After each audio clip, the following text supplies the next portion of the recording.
Wait, don't scroll. What if the prayer you've cried over in secret is about to be answered, but the enemy wants you to miss this message? Stay with me for just 1 minute. How many of us know Daniel Kolenda? You know Ryan Bonke? He's the one that took over from Ryan Bonke. He said he was 24. He was pastoring a church. But he started getting that nudge for missions. So sometimes he would leave the church for a week, for 2 weeks, he would travel. So one particular time he left like that, but he left for 3 months. He went to Africa to do his mission work. By the time he came back to the church, they called him for a pastoral meeting. And in that pastoral meeting, they told him, Daniel, I know you were the one that employed, this is the pastors, the elders. We know you were the one that employed the executive pastor, but you have not been around. And the executive pastor spoke to us that he wants to be the pastor. So we are removing you as the pastor and we are putting him as the new pastor. So Daniel said, he asked them, a church that I started, you are removing me? He said, yes, we are removing you. He said, as he left that place, because that church was like his child, his firstborn, his child. He said he left so broken. He said, as he left there, he said, on Sunday, I'm going to go to the church. While they are doing worship, I'll go and grab the mic.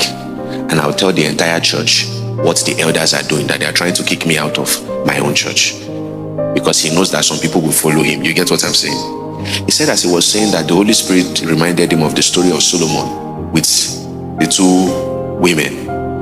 One slept and killed a child.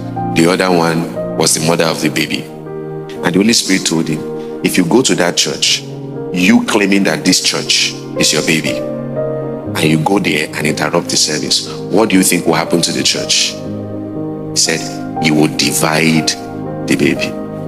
So the Holy Spirit asked him, so what do you want to be? You want to be the woman that divided the baby, or you want to be the woman that said, please, let the baby be fine? So he said, I'll pick that one. Let the baby be fine. He left that place in pain and moved to Florida. That was where he met Riyad Bonke. If he was a pastor, he would have never met Riyad Bonke. The pain was an open door. So if you go there as Daniel and go and start praying prayers of God fights my enemies, you are locking God's door that he opened for you. In other words, in the spirit realm, you are your enemy. So the right thing for you to do in that situation is like Daniel. What is your will? Walk away. To where? Florida. You pack your bag and go. Don't tell him to fight. Let him tell you if you should fight. If God will be God, he must be Lord. A prayer is not a tool to get God to change his mind concerning you. That's why if you are praying something and it's not happening, you might want to step back and check again. The Christian prayer is not a gimme prayer.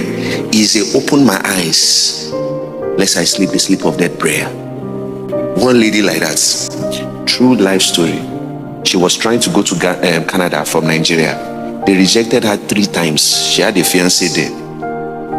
And they rejected this lady 3 times. The 4th time she eventually got the visa. 2 weeks there, the guy killed her. Who would have thought that those rejections were mercy? So you force your way. I'm just trying to say you must be reacting to God, not using God to do something. You know, some people, we have heartbreak. They broke your heart. You tell God to go and kill the person.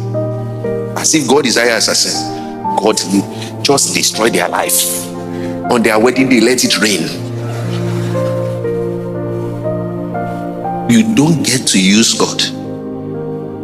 If you get this small hack, you will start finding that your life is following precept upon precept, line upon line, Listen, this is the only way to enjoy God.